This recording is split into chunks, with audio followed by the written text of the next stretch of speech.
Astrology is the original psychology, working on the level of archetypes and energetics in motion. In ancient astrology, the four goddesses were up there with the other gods, visible as they are in the night sky. Positioned between Mars and Jupiter, the four asteroid goddesses represent essential inner divine feminine qualities, which through time have become both repressed and denied, their sacred energetic imprints almost erased from both astrology and society. As above, so below. Masculine dominating without the feminine will never thrive.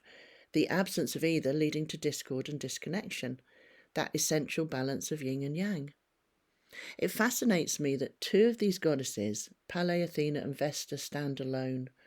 Their missions in life are not centered around either relationships or men. Instead, they engage with others as and when they choose, each embodying the archetype of wholeness and completeness unto themselves. This contrasts sharply with what I was taught. Images of the sad, lonely old spinster come to mind. That societal conditioning that implies a woman without a man is somehow lacking. Yet both Vesta and Pallas Athena represent a different truth.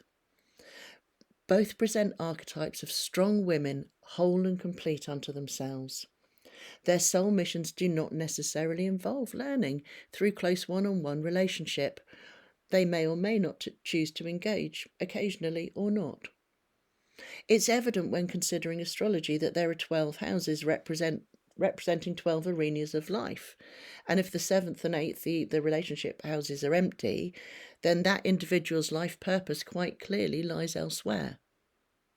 They are women whole and complete unto themselves, free from the societal conditioning that portrays single women as lonely or unfulfilled.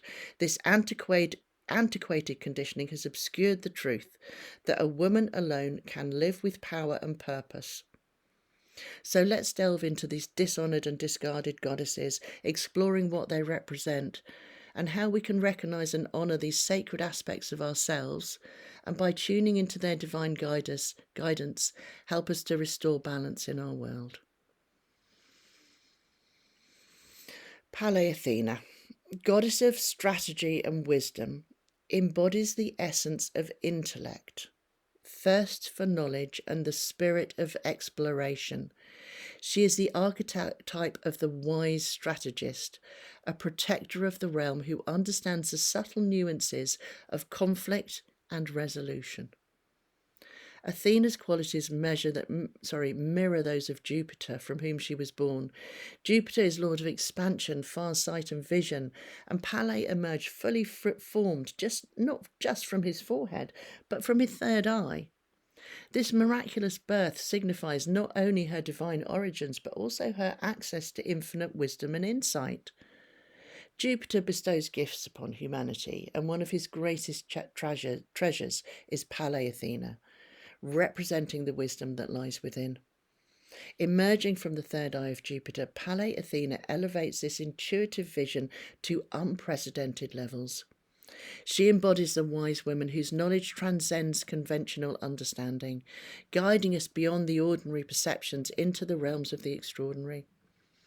Pallas speaks to us of forgotten psychic powers and a profound connection to divine source, gifting her the ability to align with and channel divine wisdom.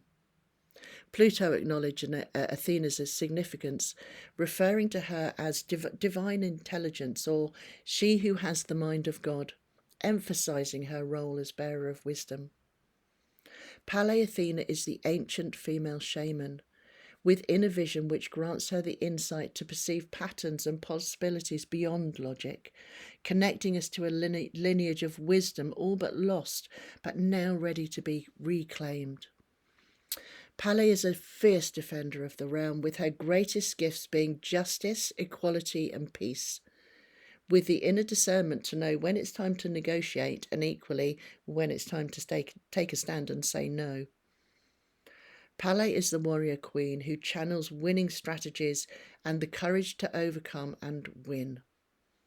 She combines the physical strength with strength of character and clarity of mind. Her symbols are the owl, representing her inner wisdom and intuition, and the snake, symbolizing her awakened connection to the Kundalini, that primal life force that resides within us all.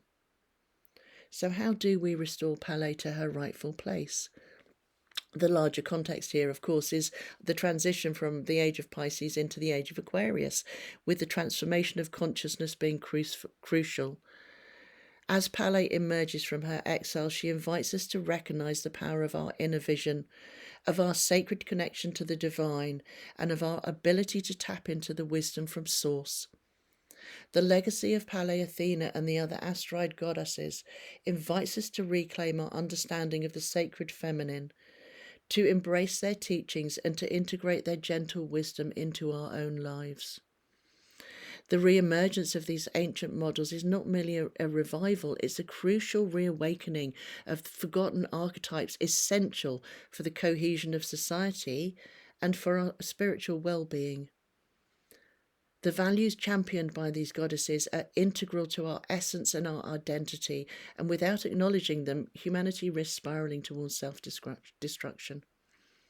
But not to worry, just in time, these sacred goddesses are waking up, bringing both ancient wisdom and contemporary insights, awakening dormant memories encoded in our DNA and guiding us through this extraordinary transition and into a new era of consciousness.